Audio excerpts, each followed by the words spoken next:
Bueno, muy buenos días para todos, para todas y para todos.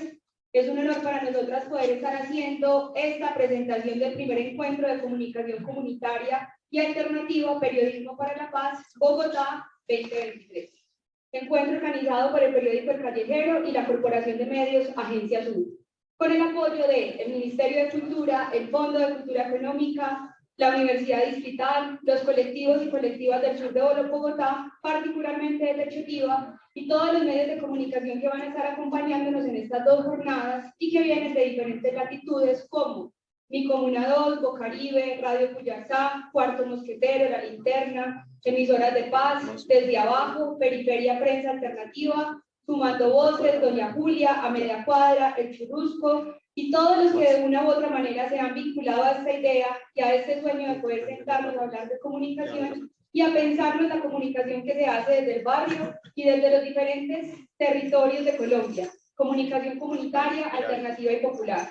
Este encuentro es para propiciar un escenario de intercambio de ideas y de presentación de experiencias de medios de comunicación cuya principal característica es la de ser generadores de contenidos propios que responden a las dinámicas de sus entornos y que proponen una agenda alternativa a la de los grandes medios de comunicación.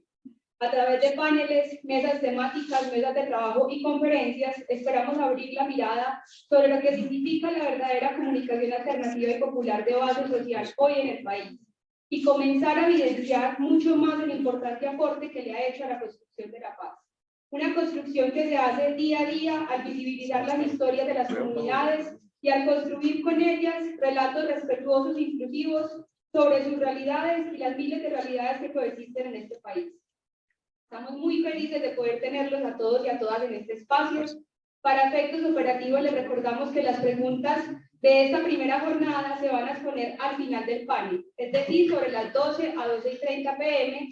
y que en sus escarapelas encuentran un código QR para poder exponerlas y plantearlas. El WhatsApp vinculado al código se utilizará exclusivamente para recepcionar las preguntas. Bueno, muchas gracias, Laura. Le vamos a dar la bienvenida a Ricardo Corredor para que presente las palabras de apertura de este encuentro. Ricardo Corredor es un consultor de comunicaciones estratégicas.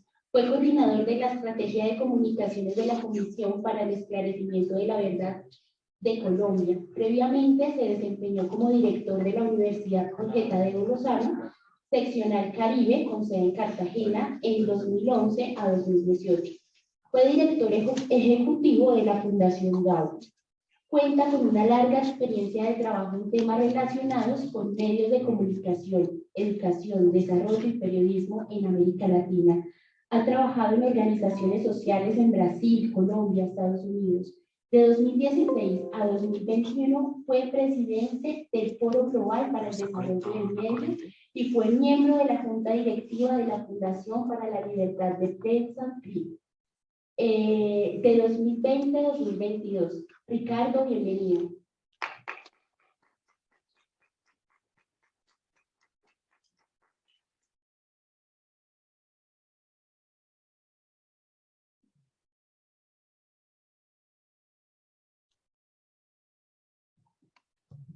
Buenos días. Buenos días. La comisión, yo ando con la banderita. Colocando la bandera.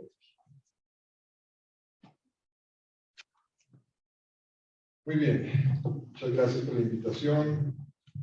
Me da gusto además encontrar aquí viejos amigos en esta jornada tan larga de hablar de comunicación, de desarrollo, de paz. Muchas gracias por la invitación, por la oportunidad de intercambiar algunas ideas. Y me han pedido que hable de periodismo para la paz. Y cada una de las dos palabras, periodismo y paz, yo daría para hacer una conferencia cada una de 3 días de una semana. Me dijeron que me dio ahorita. Me voy a tratar de concentrarme en 3 puntos que quisiera compartir. Yo no sé quién me va controlando el tiempo porque yo me animo y empiezo a hablar, me hacen señales. 3 ideitas que quiero sembrar acá. Sobre todo, por supuesto, pues, en la medida en que mi experiencia más reciente tuvo que ver con la comisión, me puedo concentrar mucho en las reflexiones que surgieron a partir de allí. pero también en la experiencia que en la Fundación Gabo hicimos este libro, La paz con los ojos abiertos, y allí hay unas reflexiones también que quisiera compartirles. Son 3 ideas, que si quieren podemos pasar a la primera. Esto es simplemente para que las entiendan. Pero son 3 ideas básicamente. La primera es esta. La agenda temática que puede orientar el trabajo de ustedes, los medios comunitarios y los medios locales, está en el informe de la Comisión de la ONU. La segunda idea, el segundo punto, el momento que estamos viviendo, el contexto actual tiene muchos desafíos y muchas adversidades. Y el tercer punto, la mirada desde lo local, desde lo comunitario, en donde es donde se encuentran, a mi modo de ver, las mejores oportunidades para hablar de paz y para tener estas conversaciones poderosas en clave de lo que el informe de la Comisión llamó la paz. Así que voy con el primero. No, volvamos al primer punto. La primera, yo le digo Filmina, el otro día dije Filmina y eso solo demuestra que estoy muy viejo, porque ustedes me miraban así como diapositivas. La Comisión dejó un informe muy jugoso, lleno de información, de análisis, de datos, de documentos, en una narrativa transmedia, con una plataforma digital muy, que tiene mucha información, muy interactiva, muy inmersiva. Desafortunadamente no tuvimos pues suficiente tiempo en la comisión para hacer la pedagogía y la difusión que hubiéramos querido. Pero pues, digamos, yo siento, digamos, que la comisión dejó, metafóricamente hablando, un banquete. Y hay un banquetón de cosas que ahora hay que empezar a digerir. Si entran a la página web, a esa plataforma digital, pues van a encontrar allí, y no me voy a dejar explicar aquí todo lo que hay allí, porque son los 300 o 400 horas de audio, de video, miles y miles de documentos, y pues el informe, digamos, como tal, los libros del informe, 24 tomos, 9.000 páginas. Es un material, digamos, mucha cosa. Entonces no me voy a concentrar a hablar de todo eso, pero específicamente en uno de esos 24 tomos, el que se llama Hallazgos y Recomendaciones. Porque pues allí yo creo que está esa agenda temática que si uno quiere hablar, cubrir y dedicarse o tener alguna guía que oriente, me parece que allí está trazada una línea. Pero permítanme hacer unas precisiones con respecto a lo que hay allí en ese capítulo de los hallazgos y las recomendaciones. La primera tiene que ver un poco con cuál fue la pregunta que orientó el trabajo de la comisión. Y esto creo que es importante explicarlo, porque la pregunta que hizo la comisión, realmente la pregunta del fondo era, ¿qué hizo que el conflicto durara tanto y se degradara tanto? Fíjense que la pregunta no era la pregunta por qué fue lo que pasó. Fíjense que la pregunta tampoco era el origen del conflicto. De hecho, en la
factor de persistencia y un factor de degradación del conflicto. Eso, y es una de las cosas, digamos, quizás es un poco diferenciable en el caso colombiano, aunque en muchos conflictos siempre había lucha por rentas y por recursos naturales, pues en el caso nuestro el narcotráfico, la cocaína. El narcotráfico es un factor de persistencia. Entra sobre eso. El sistema de justicia, la impunidad, es el otro factor de persistencia que habla muy fuertemente la comisión. El tema cultural. Tenemos una cultura, hemos naturalizado y hemos legitimado la violencia como una forma de resolver nuestros conflictos. Bien, allá hay varios de esos temas que están desarrollados, y como les dije, yo no voy a hacer una explicación de esos factores ni a resumir esas 900 páginas del capítulo aquí, pero lo que sí quiero decirles es que allí, en esos factores de persistencia, en esas recomendaciones para que eso no se repita, es donde hay los temas claves de la conversación que yo siento que todos tenemos que tener, y es un poco la invitación que hizo la comisión cuando hablaba de convocatoria de la paz grande, es cómo somos capaces de tener una conversación de país como sociedad para tratar de resolver esos factores de persistencia. Por eso el tema de las recomendaciones es tan importante también en la comisión, porque esos factores de persistencia están todavía presentes. Esa es la realidad, y eso es lo que estamos viendo. Y un poco lo que está diciendo, lo que dijo la comisión, es que si en Colombia no resolvemos el tema del narcotráfico, no somos capaces de construir un sistema de justicia eficiente e independiente, si no somos capaces de hacer un cambio en nuestras cabezas, en nuestras mentes, en nuestros corazones, en donde no legitimemos la violencia, si no somos capaces de abordar esos factores de persistencia, pues las probabilidades de que tengamos, como digamos en palabras de Francisco Gutiérrez Anín, un tercer ciclo de violencia son muy altas. Ahora, si tenemos que hablar, vuelvo a mi punto, si tenemos que hablar de algo en este momento y en los próximos años, de esto, puede ser una conversación de país, una conversación de nación, pero tiene que ser un debate, digamos, lo voy a decir así, ilustrado, racional, sensato.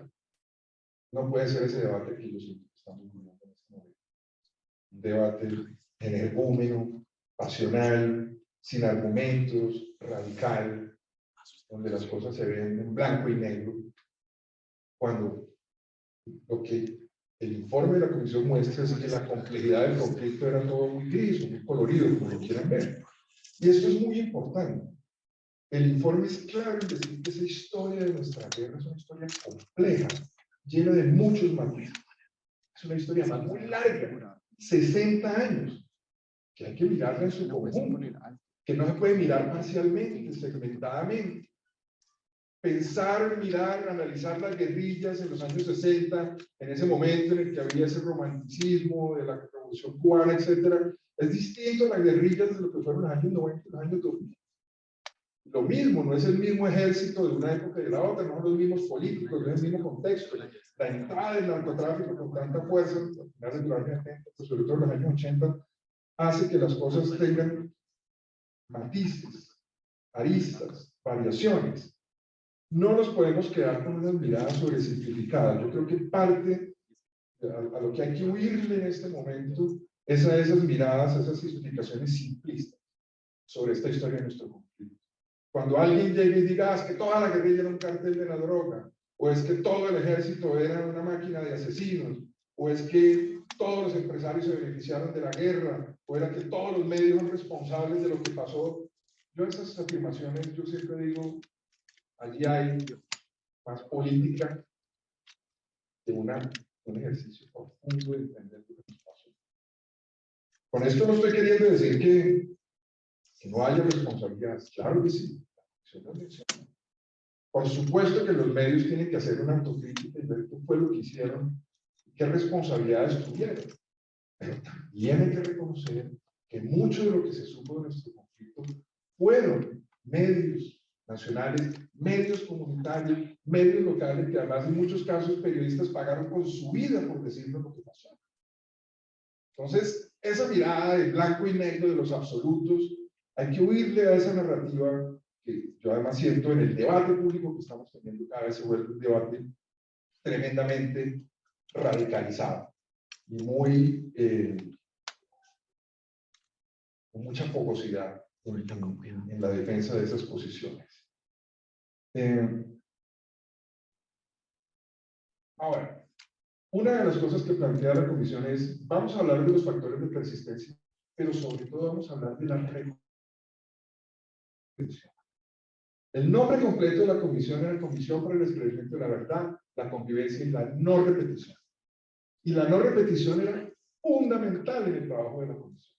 Por eso todo el debate que hubo sobre las recomendaciones ahorita, y por eso es tan delicado, digamos, que esta discusión se manejara de la manera como se manejó, siento yo. Pero las recomendaciones para la no repetición son realmente el punto de la conversación en la que debemos poner a este país ahora. ¿Qué vamos a hacer para solucionar el problema del narcotráfico? ¿Qué vamos a hacer? ¿O nos vamos a quedar así? Insisto, el informe de la comisión y muchas otras veces, no resolvemos el problema de la violencia va a seguir. ¿Qué vamos a hacer para resolver el problema de la justicia?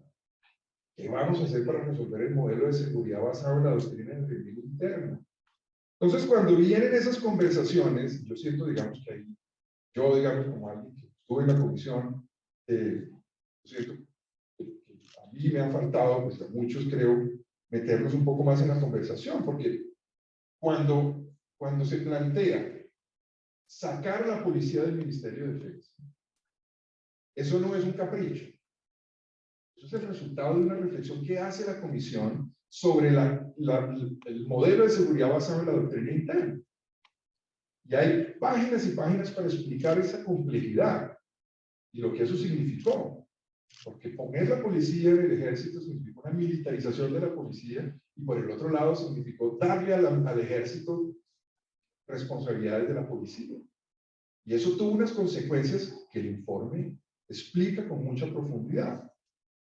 Cuando se habla, por ejemplo, que hay que cambiar el modelo de la elección del fiscal.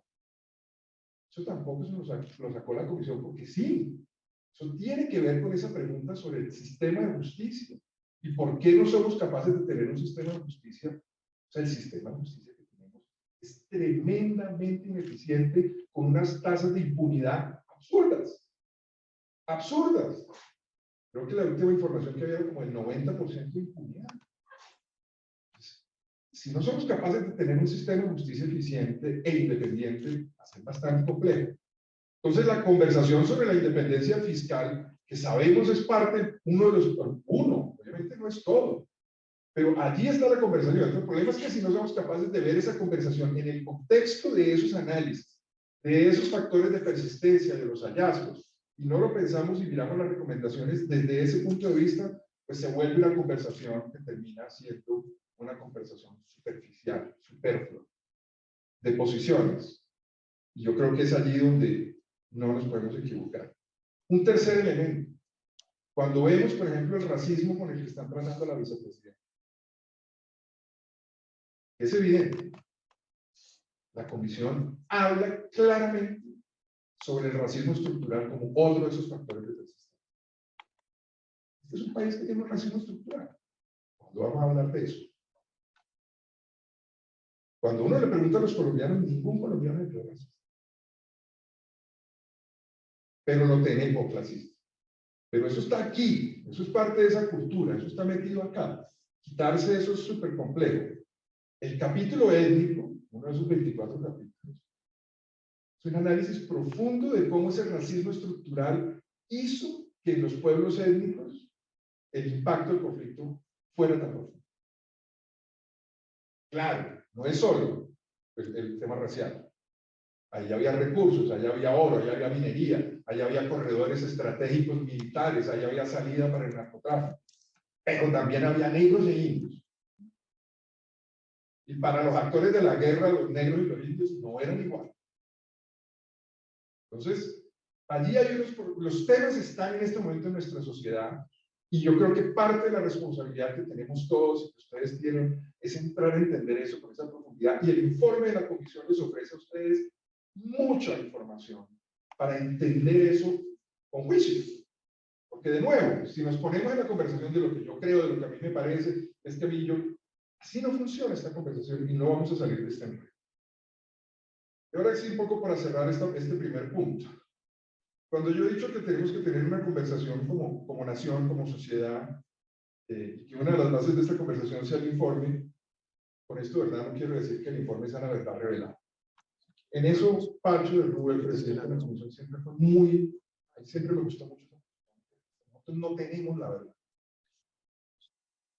Nosotros lo que hemos hecho es un ejercicio profundo de tratar de escuchar a miles de personas, fueron casi 30.000 testimonios que recogieron la comisión.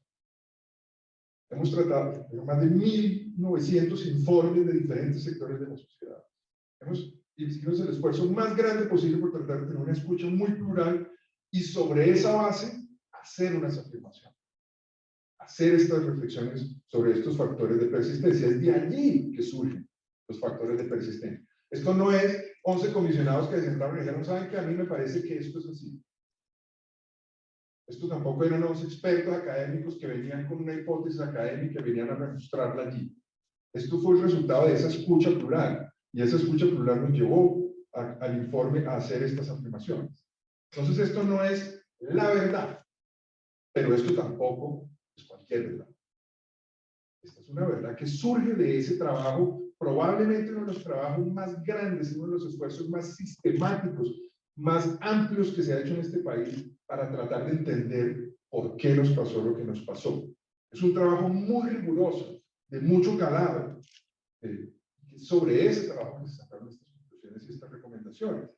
Y esperamos que esas reflexiones sirvan para que nos tengamos esta discusión, esta conversación entre hermanos. La comisión está diciendo, porque nosotros decimos esto, ahí se acaba el debate. No. Aquí ponemos nosotros estos factores de persistencia, estas recomendaciones para la no repetición, basadas en este ejercicio que hemos hecho durante 3 años y medio. Hablemos sobre eso. No invalida las otras posiciones, pero tampoco invalida la de la posición de la comisión. Tiene que ser alguno. Que reducen la comisión a decir es que no se hace, que dicen no, es que nunca solo se responsabiliza al Estado. Cuando dicen eso es que no se han leído media página del informe. Madre. O sea, hay cientos y cientos de páginas hablando sobre la responsabilidad de la guerrilla, paramilitarismo, pero también la responsabilidad del Estado. Por favor. Entonces, hay que mirar ese informe desde esa perspectiva. El segundo punto, ahora sí, aquí está. El momento y el contexto actual. Aquí, está difícil. Digamos la verdad, esto no está fácil.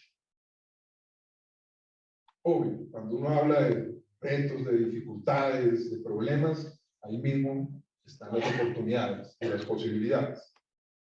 Pero, déjenme, yo me detengo en los chicharrones que tenemos en este momento y quiero hablar de 3 en particular que me parecen importantes. El primero es la crisis de la democracia. Esa hay que decirlo, hay que conversarlo, hay que hablarlo. Claro, no es solo una crisis de la democracia, estamos viendo una crisis de la democracia, estamos viendo una crisis del capitalismo, estamos viendo una crisis del racionalismo científico. Es decir, esos 3 como pilares, por así decirlo, de la modernidad. La democracia liberal como proyecto político, el capitalismo como proyecto económico, el racionalismo científico como proyecto hermenéutico, todo eso está haciendo aguas. Creo que una de las cosas que nos puso en evidencia el COVID es mucha gente que no cree en la ciencia. Sí. Tenemos que hacernos unas preguntas. Pero estoy hablando sobre el tema de la crisis de la democracia y quiero detenerme allí. Hoy sabemos, digamos, y hay muchas encuestas que así, el Latinobarómetro, por ejemplo, que es una encuesta latinoamericana, muestra que cada vez hay menos apoyo de los ciudadanos a los regímenes democráticos. La encuesta de Latinobarómetro decía el apoyo a las democracias, digamos, como modelo, en el año 2010 era el 63%. En el último año la encuesta ya era el 49%. Es decir, en América Latina hay la mitad de la gente que no cree que la democracia sea el mejor sistema político que podemos tener. Y por eso estamos viendo tanto proyecto autoritario cogiendo tanta fuerza.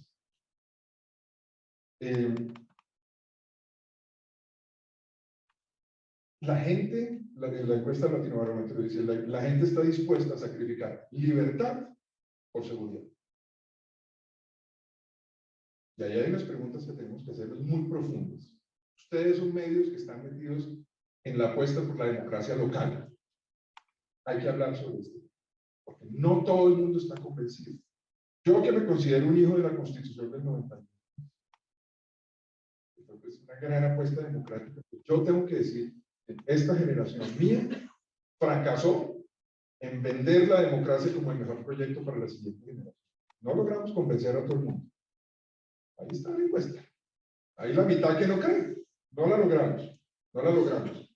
Eso no quiere decir que yo no siga creyendo que sí es el mejor proyecto posible en el medio de todos sus defectos y todos sus problemas. Todo el mundo sabe que no existe el proyecto político ideal. Ahora, en el informe, en el capítulo de hallazgos y recomendaciones, hay toda una reflexión sobre el tema de la democracia. Este fue un conflicto por la democracia, por muchas otras cosas también, por rentas, por plata, en fin, allá hay muchos otros elementos que se hablan, pero fue una lucha por la democracia. Y, entre otras, digamos, esa democracia, ese juego de la democracia se vive en esa dinámica de esos 60 años de conflictos que habla la Comisión. En la Comisión habla como en unos juegos de aperturas y cierres de la democracia, una especie de acordeón. Vivimos momentos de apertura, cuando el informe de la Comisión empieza en el año 58, con el Frente Nacional. Es un momento de apertura después de haber venido de una dictadura. Pero luego viene Turbay, hay un cierre de la democracia. Luego viene la Constitución del 91, hay una apertura de la democracia. Luego viene todo el conflicto y la degradación de la guerra, porque la mayor parte del conflicto, la mayor parte de las víctimas sucedieron después de la guerra. Después de que Colombia tuvo el proyecto más plural, más democrático, más republicano, el 70% de las víctimas de esas 10 millones sucedieron después de 91. Entonces, esa dinámica de las aperturas y las cierres de la democracia hay que entenderlo muy bien también. Yo creo que el informe ofrece algunas comprensiones sobre eso. De manera particular, hay un capítulo que se llama No matarás, que es el relato histórico del conflicto, explica muy bien estas dinámicas, y yo creo que en la medida en que seamos capaces de entender esos juegos y esas aperturas de la democracia, eso nos va a permitir entender un poco más cómo poder abordarlo y cómo poder pensar un país democrático verdaderamente en Colombia.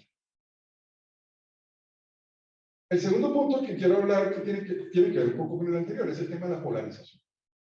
Yo creo que todos hemos hablado de eso, todo el mundo ha escuchado decir que estamos en un país muy polarizado. Edelman, que es una de esas consultoras muy pomposas a nivel internacional, sacó de hecho a comienzos de este año un estudio sobre la polarización. Y Colombia, ¿cuánto está? 10 segundos.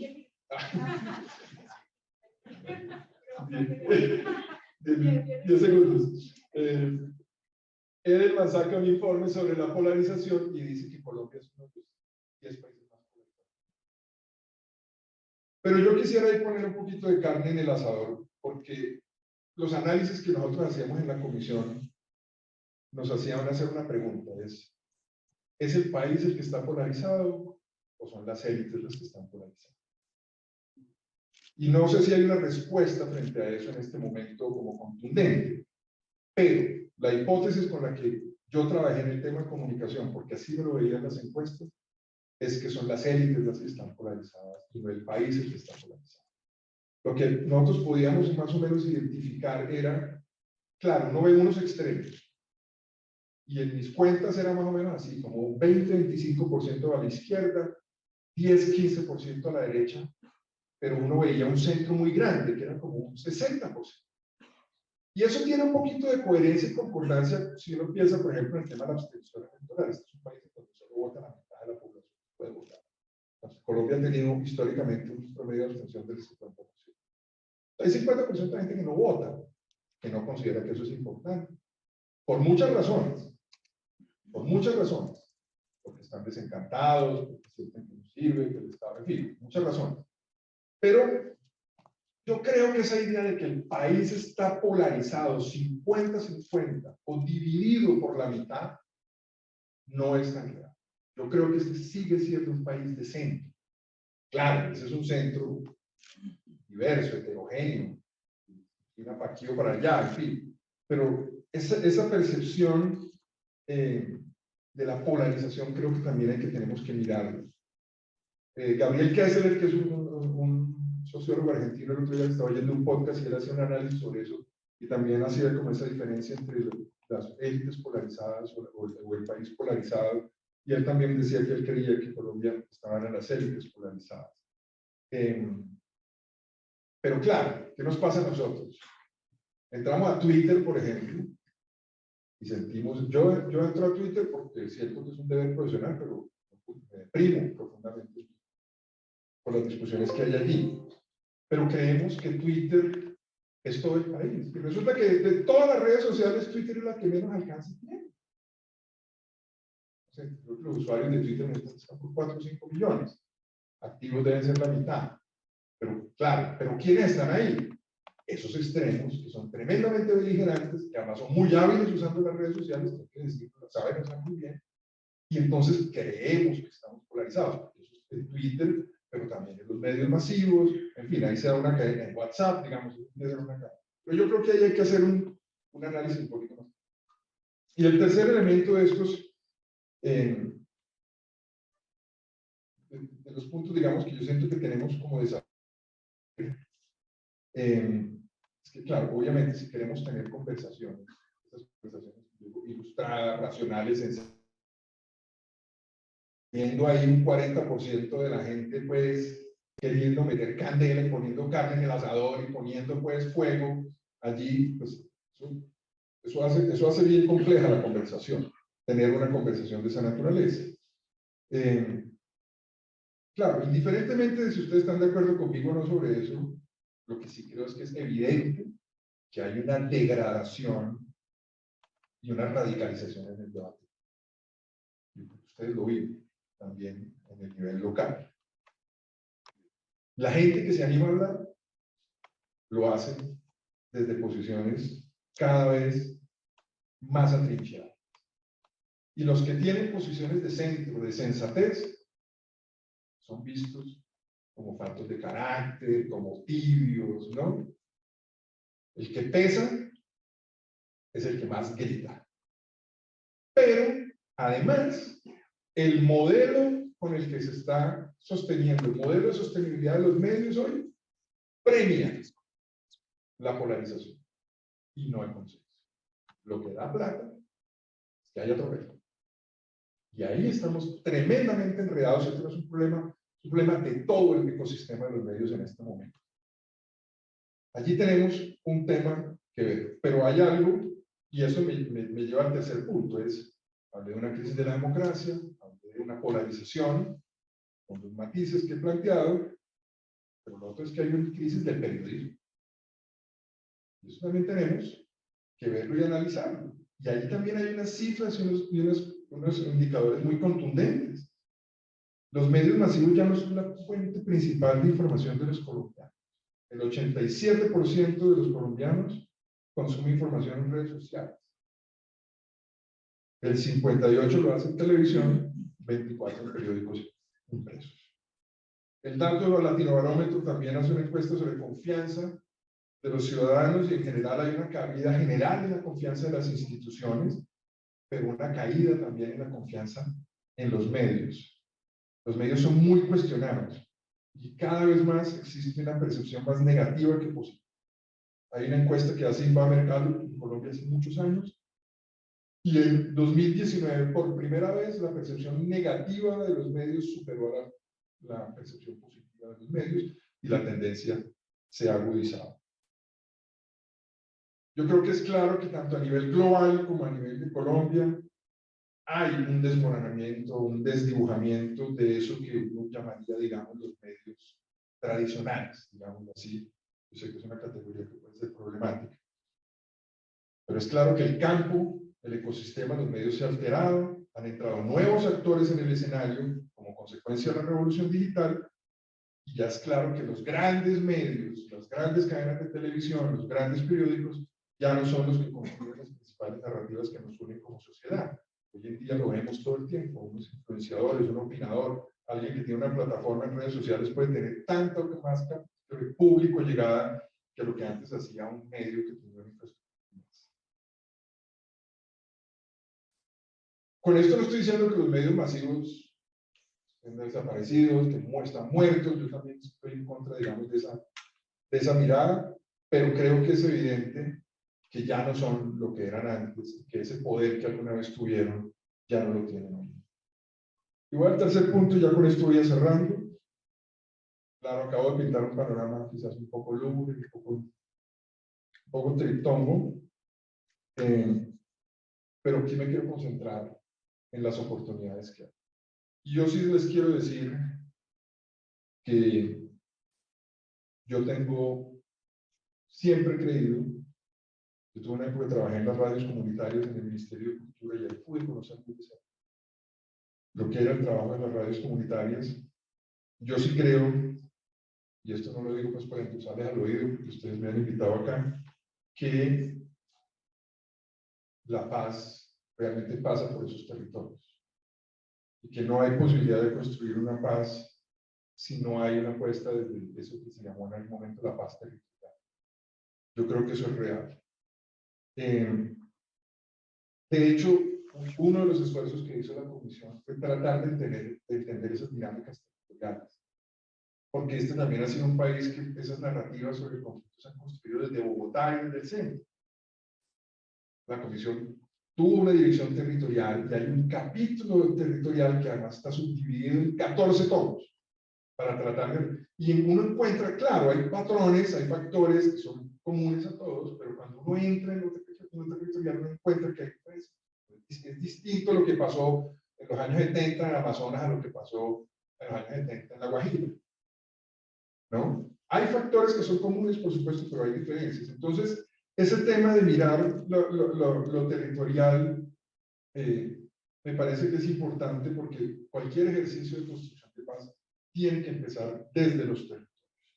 Y ahí quiero por eso cerrar con la publicación La Paz con los Ojos Abiertos de la Fundación Cabo. Esto se encuentra en la web de la fundación, pero yo tengo lo voy a dejar aquí para ver si no sé quién lo quiera coger. ¿Cómo lo van a repartir? Laura lo voy a tener en chicharrón, que ver qué hace con eso. Pero eso lo puedo dejar aquí como regalo. Pero allí hay una cosa que dice, ese libro fue el resultado de una serie de talleres, actores que hicimos, invitamos a diferentes personas, representantes del mundo de la comunicación a hacer como reflexiones, y de allí salieron como algunas también recomendaciones sobre cómo desde los medios hablar de paz. Y quiero destacar una en particular que me parece interesante, y es justamente de cómo es fundamental hacer visibles los esfuerzos de construcción de paz cotidianos y desde lo local, muy territorial. Obviamente nosotros sabemos todos que en el mundo del periodismo y en el mundo de las noticias son los hechos violentos los que llaman la atención.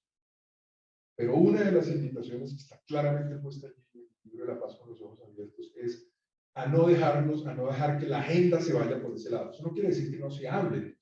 Por supuesto que sí. Si hay un asesinato, si hay una masacre, si hay una toma guerrillera como en el momento cuando los había, obvio que esas cosas no se pueden desconocer. Pero la agenda no puede ser solo eso. Y hay unos hechos de construcción de paz que son fundamentales que hay que visibilizar. Y eso es uno de los desafíos que creo que tenemos los medios de comunicación, pero creo que son los medios locales los que tienen la posibilidad de hacer eso aún más, tocando el pulso de lo que está pasando en los territorios, que creo que a los medios nacionales a veces les cuesta, es mucho más difícil.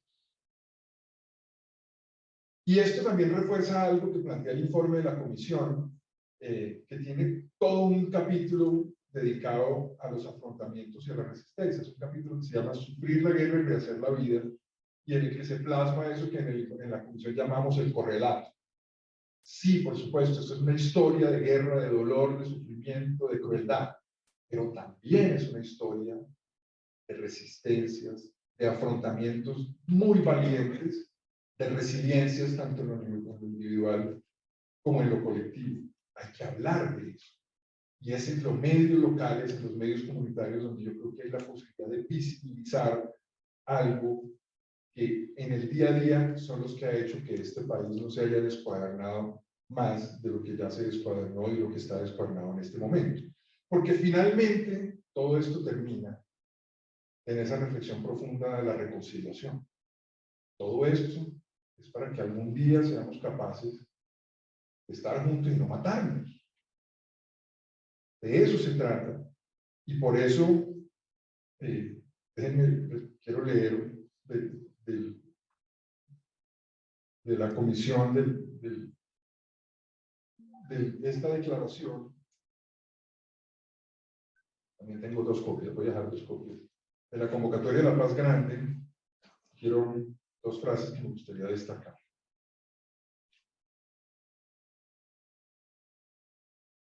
Dice, la paz que hicieron los ejércitos en La Habana dejó, sin embargo, la fractura que continúa en la sociedad.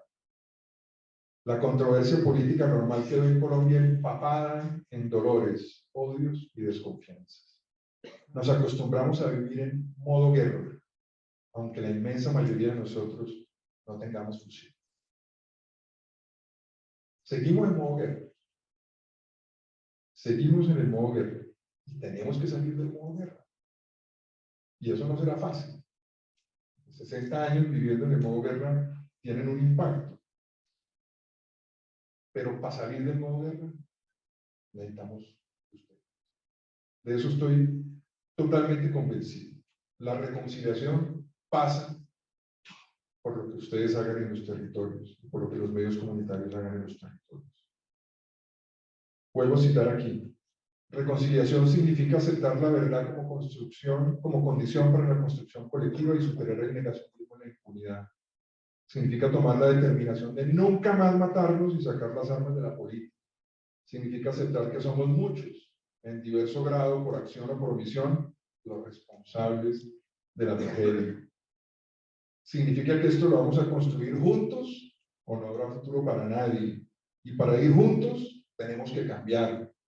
Que el actual Estado se transforme en un Estado para la gente, que los políticos paren la corrupción, que los empresarios no excluyan a la participación en la producción a una multitud que reclama el derecho a ser parte, que los que acaparan la tierra la entreguen, que cambien todos los que colaboran con el narcotráfico, con la guerra, con la exclusión, con la destrucción de la naturaleza, que no haya más impunidad, que los que siguen en la guerra entiendan que no hay derecho para seguir haciéndola porque no permite la democracia ni la justicia y solo trae sufrimientos, que tenemos que construir desde las diferencias, con esperanza y confianza colectiva, para que seamos posibles hoy en las generaciones de hoy. Ese es el desafío que tienen ustedes, ese es el desafío que tengo yo, ese es el desafío que deberíamos tener todos. Y esa es la invitación que les hago. Gracias.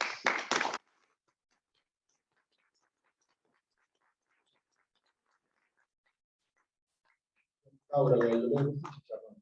Yo traje varios regalos. Traje eso y traje esta guía para periodistas. De estos sí tengo varios.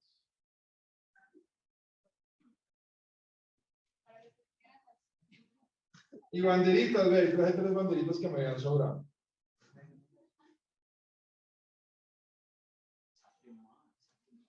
Se lo tengo, vea, pero no se me olvida uno. Y la colección de Futuro en Tránsito, esto ya casi no queda, esto es oro puro.